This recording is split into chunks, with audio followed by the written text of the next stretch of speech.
Think of all the great things that he brings to our industry, the imagination he has to get people excited about what they do.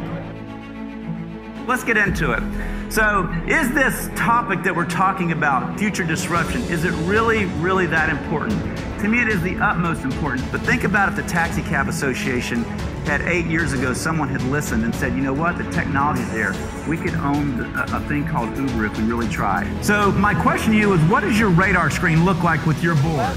These are the three dynamic forces that are causing change at such rapid pace like we've never seen it before. And the problem is some of it are things that you can't exactly see right off the top. Emerging technologies, those are kind of easy because you read about those and you see those every day. Consumer buying habits, this is the big one. Consumers, because of social media, can immediately see a product that they want and they like it, and they can change instantly and change a whole entire marketplace in a heartbeat. So consumer buying habits and demographic shifts. I'm going to show you a chart here in just a little bit that's going to explain to you so much about workforce, the economy, healthcare, everything going on under the sun, as well as your world. So these are the three big things you need to be looking for. So let's talk about just one piece of technology, one emerging technology that when it becomes real in mass, is going to dynamically change tons of industries out there, and none of them are typically good. You look at self-driven cars.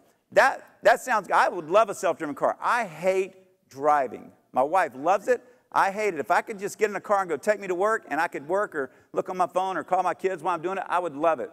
Self-driving cars, look at this. Those cars talk to everything under the sun, and they do not crash. Will they crash? Yes, but at probably a dynamically lower rate than before. Well, look what's going to happen in so many industries. If cars don't crash, body shops literally are going to have to find another way to do business. You look at liability attorneys. If no one crashes, no one gets sued. Workforce development. The black line up there, that's all quality paying jobs. So baby boomers weren't job hoppers. Everybody says millennials are job hoppers. They're not going to be, and here's why. Baby boomers didn't job hop. Granted, they had a little bit more commitment, I think, over time. Over 30 years, they stayed there, got the pension and everything.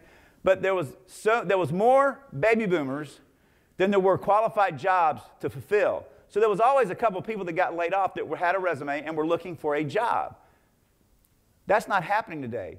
There's nobody walking around outside these doors that's teachable, trainable, has a good work ethic, and wants to work. Those people are all working. They all have jobs, and we're all fighting for those people. My industry is doing exactly what you're doing. If you think you're the only industry, I just came from 250 manufacturing CEOs of associations like me.